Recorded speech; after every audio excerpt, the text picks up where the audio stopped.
स्त्री है सोना। दूतम का मतलब क्या होता है, थोड़ा सा विचार कीजिए। दूत क्रीड़ा पांडवों ने भी खेली थी, जिसको अपन जुआ कहते हैं। जहां जुआ खेला जाता है वहां कलयुग का पासा होता है। पानम, जिस स्थान पर मदिरा का पान किया जाता है वहां कलयुग का पासा होता है। स्त्री है, जिस समाज में, जिस घर में, जिस गांव में स्त्री का अपमान किया जाता है पर स्त्री को कुदृष्टि से देखा जाता है वहां कलयुग का पासा होता है। सोना और सोने में भी कलयुग का पासा है, पर वो सोना कैसा? अधर्म से कमाया हुआ धन। ये 4 स्थान परीक्षित महाराज ने कलयुग को दिए। थोड़ा सा और गौर करेंगे इस आनंद पर। पहला है दूतम, जुआ खेलने वाला जब जुआ खेलने बैठ जाएगा तो वो मुड़ के पीछे नहीं देखेगा कि मेरा घर भी है, कि परिवार भी है, कि बच्चे भी हैं। कुछ देखता है क्या? उसको तो चिंता है दाव लगाने की। दाव पर कुछ भी लगा सकता है वो। क्यों लगा सकता है? कलियुग उस समय उस प्राणी की बुद्धि को प्रेरित कर देता है। इसका एक साक्षात उदाहरण आपके पास है। धर्मराज युधिष्ठिर धर्म को जानने वाले थे, आज जुआ पर बैठे हैं। क्या धर्मराज युधिष्ठिर ने जुआ में अपने आप को दांव पर लगाने से पहले ये नहीं सोचा था कि मैं क्या कर रहा हूं?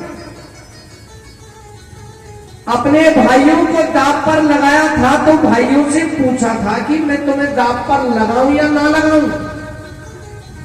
अरे इतना ही नहीं साहब, युधिष्ठिर महाराज ने राजपाट सब कुछ लगा दिया, अपने आप को दांव पर लगा दिया, अपने भाइयों को दांव पर लगा दिया, अपनी पत्नी द्रौपदी को भी लगा दिया।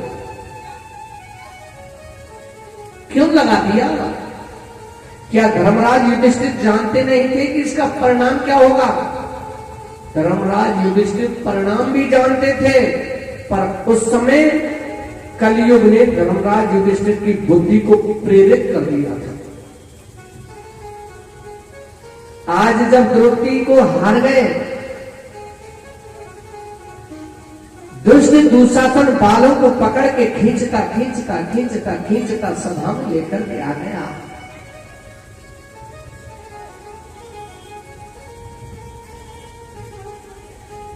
द्रौपदी ने बालों को छुड़ाया, हाथ जोड़ करके भीष्म पितामह से कहा कि हे पितामह, आज आपकी कुल वधू ये द्रौपदी, जिसको इस राजसभा में आने की इजाजत ही नहीं है, आदेश ही नहीं है, और वो ऐसी अवस्था में जो राजसभा में आ ही नहीं सकती है, आज नजरें उठा करके तुमसे बात कर रही है। पितामह मेरी रक्षा करो, आज ये दुशासन मेरा अपमान कर रहा है। अगर पितामह चाहते तो द्रौपदी का चीरहरण नहीं होने देते, नीचे को गर्दन करके बैठे। द्रोणाचार्य जी से कहा, धृतराष्ट्र महाराज से कहा, धर्मराज युधिष्ठिर से कहा, महाराज धर्मराज ये धर्म की कौन सी नीति है? आप तो धर्म को जानने वाले हैं, आज आपकी पत्नी का अपमान होने जा रहा है। भीम से कहा, बाहुबली भीम कहां गया तुम्हारा भुजाओं का बल? अर्जुन तुम्हारा गांडी झूठा पड़ गया। नकुल से कहा, सहदेव से कहा, सब नीचे को गर्दन करके बैठ गए। जब सब नीचे गर्दन करके बैठ गए, दुष्ट दुशासन साड़ी को खींच रहा है। अंत में द्रौपदी ने एक ही पुकार की, हे द्वारकाधीश, हे हृदय सम्राट, हे दीन बंधु दीनानाथ, मैं तेरी शरण में हूं, मेरी रक्षा करो द्वारकाधीश, मेरी रक्षा करो। और अपनी टेर को, एक ही आत्मा की टेर को परमात्मा से लगा दिया, हे गोविंद, हे गोविंद मेरी रक्षा करो। हाथ जोड़ करके आज टेर लगा रही है। अरे लाज मेरी जा रही गिरधारी,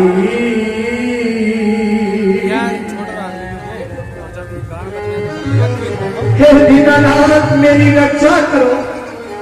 आज मेरी लाज लुटने जा रही है, आंखों से आंसू बह रहे हैं। और लाज मेरी जा रही गिरधारी,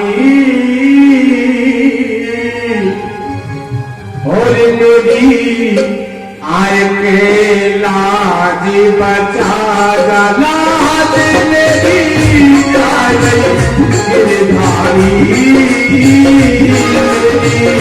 आय के लाज बचा जा, लाज मेरी जा रही गिरधारी,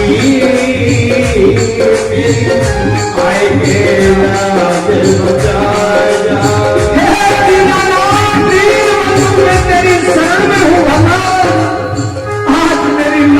बचा मेरा जाओ द्वारकाधीश, लाज मेरी जा रही गिरधारी, मेरी आय के लाज बचा जा, लाज मेरी जा रही गिरधारी, आय के लाज बचा जा।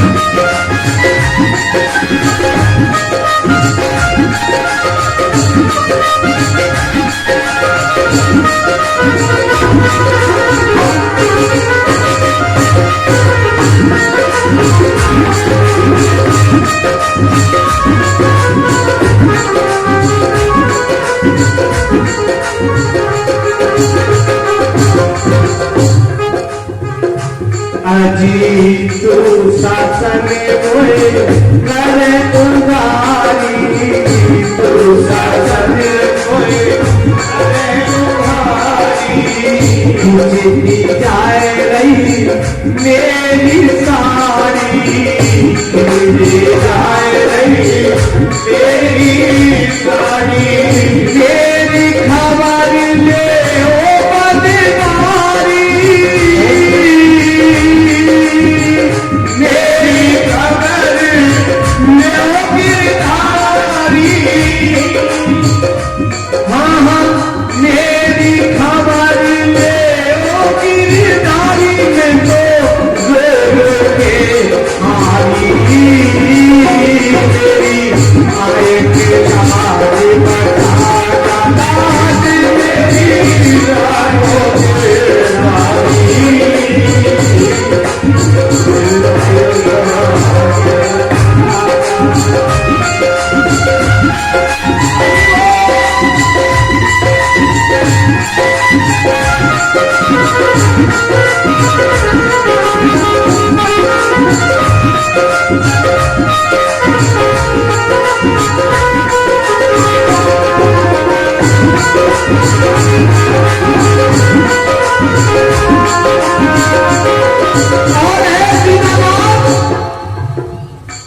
पांच पतियों की पत्नी द्रौपदी,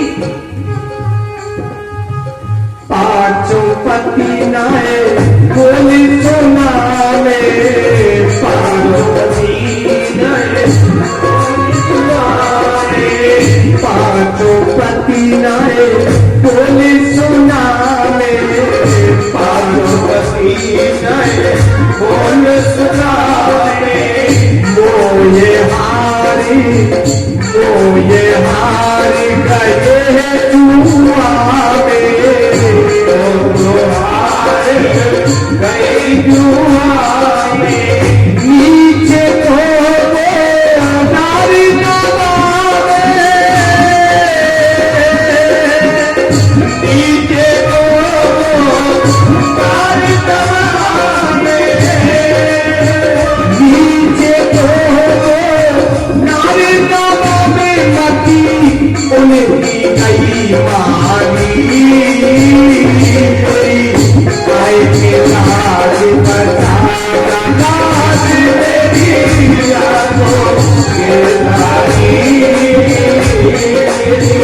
दीनानाथ लाज गई मेरी, दीनानाथ लाज गई मेरी, दीनानाथ लाज गई मेरी, दीनानाथ लाज गई मेरी।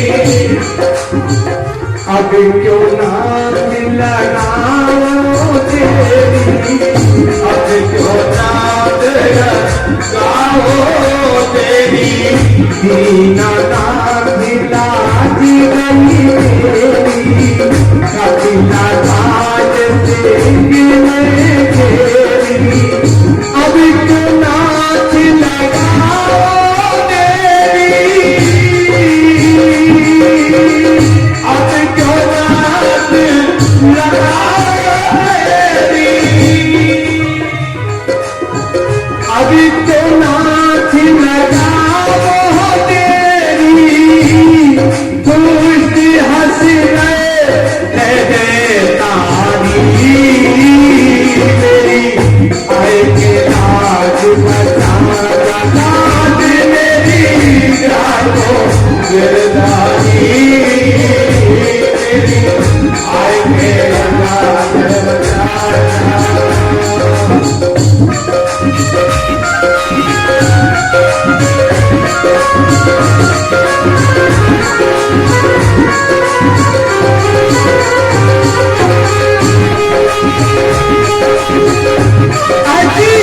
तुरंत श्यामने चीर बनायो, तुरंत श्यामने चीर बनायो, रत श्यामने चीर बनायो, रत श्यामने चीर बनायो।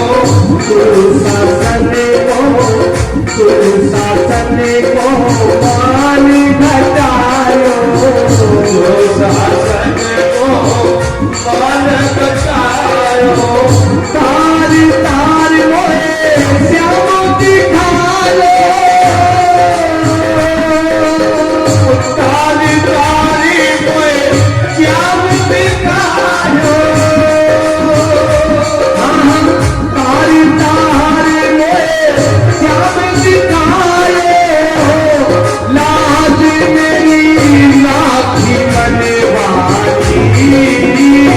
मेरी, आए के लाज बचा लाज मेरी, रामो गिरधारी मेरी, आए के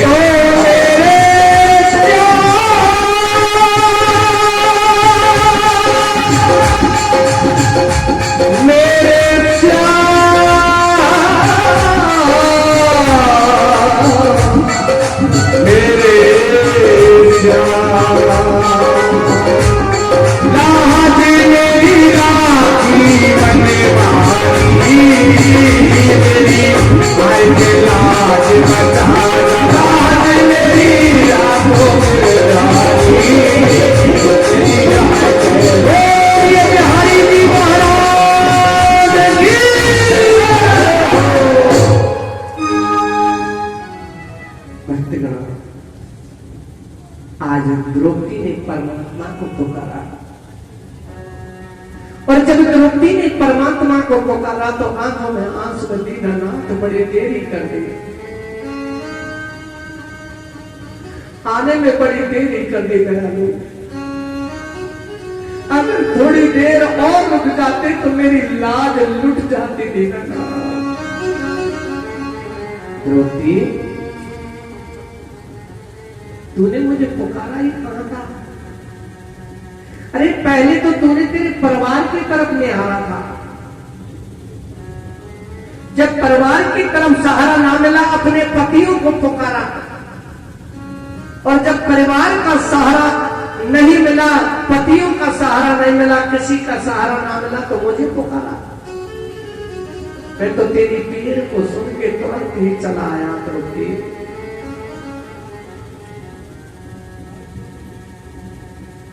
भगवान ने उनका भी मान रखा। भक्तगणों, जहां जुआ खेला जाता है वहां कलयुग का वास होता है। पानम, कोई भी प्राणी हो, मदिरा पीने वाला हो, शराब पीने वाला हो, वो पीछे मुड़ के नहीं देखता है। सब मेरे घर बच्चे भी हैं कि परिवार भी है कि उनको भोजन है, सब्जी है या नहीं है, उनको तो मदिरा पीने से काम है, क्योंकि कलयुग बुद्धि को बदल देता है। अब यहां थोड़ा सा इस शब्द में प्रवेश करने की कोशिश करिए। मदिरा, एक मदिरा तो कहते हैं शराब को, और एक मद कहते हैं अभिमान को। अभिमान भी तो मद है ना। किसी को अपने रूप का अभिमान है, किसी को अपने धन पर अभिमान है, किसी को अपने बल पर अभिमान है। अगर प्राणी को अभिमान हो जाए तो समझना चाहिए कलयुग ने बुद्धि को प्रेरित कर दिया, उसका पतन होने वाला है। और जब तक प्राणी के अंदर अभिमान रहेगा तो भगवान के नजदीक तो पहुंच ही नहीं सकता। ऐसा जो भी भक्त भगवान के चरणों में आए हैं वो ही आए हैं कि जिनके अंदर अभिमान नहीं है, घमंड नहीं है। स्त्री है, जहां पराई स्त्री को कुदृष्टि से देखा जाता है, स्त्री का अपमान किया जाता है, स्त्री का सम्मान नहीं किया जाता है, वहां कलयुग का वास होता है। क्यों? पर नारी पैनी छुरी अजिमती लगा अंग, रावण जैसे मर गए या पर नारी के संग।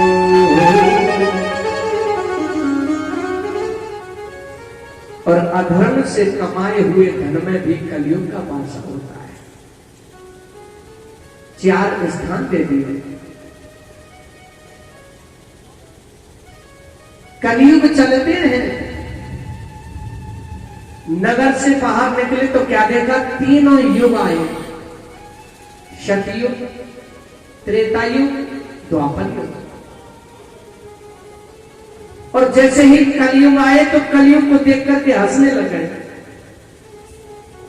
कलयुग ने कहा, भैया सतयुग कहां बात है, क्यों हंस रहे हो?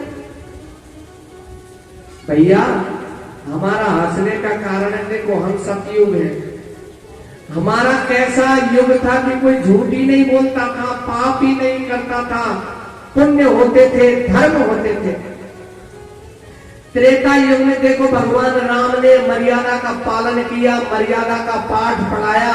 द्वापर युग में देखो भगवान श्याम सुंदर ने प्रेम का पाठ पढ़ाया। और तुम भैया कलयुग, तुमको तो 4 स्थान मिले हैं, दूतम पानम स्त्री सुन।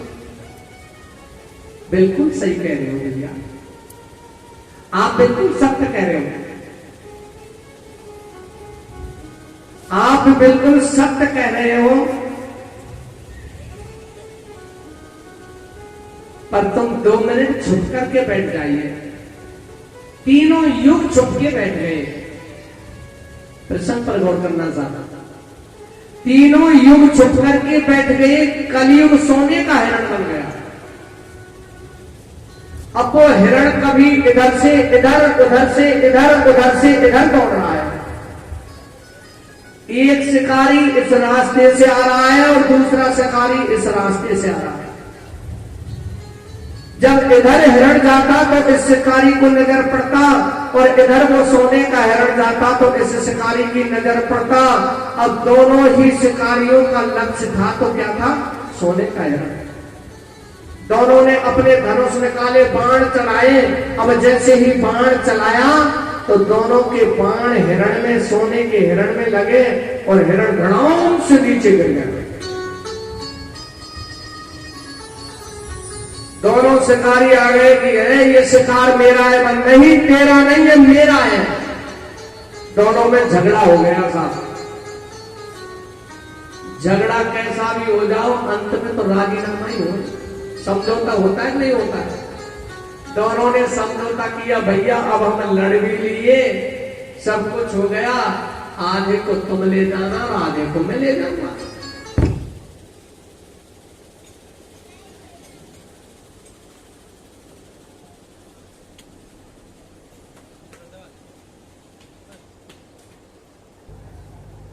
दोनों में विचार विमर्श हो गया, भैया आधे को तुम ले लेना, आधे को हम ले लेंगे। अब उधर से दो व्यक्ति आ रहे थे, वो उनकी बातों को सुन रहे थे। उन्होंने आगे कहा, भाई ये हमारा पालतू हिरन आपने कैसे मार दिया? ये तो हमारा पालतू हिरन था, तुमने कैसे मार दिया? अरे ये तुम्हारा पालतू नहीं है, ये हमारा शिकार है। अब दोनों शिकारी और दोनों व्यक्ति वो चारों में झगड़ा हो गया और बेहोश होकर के धरनी में गिर गए। और जब अंत में होश आता है तो कहते भैया लड़ो मत, 4 हिस्सा कर लो। पर एक बात बताओ भैया, हिस्सा काहे के हो? कोई ये आलू बैंगन की सब्जी तो इतना है कि अगर 2 आलू ज्यादा चले जाए तो कोई बात नहीं, तो सोना है साहब। एक काम करो ना, एक व्यक्ति आप में से, एक हम में से, 2 व्यक्ति चले जाओ बाजार, तराजू ले आना और भैया भूख लग रही है, कुछ भोजन भी ले आना, ठीक है?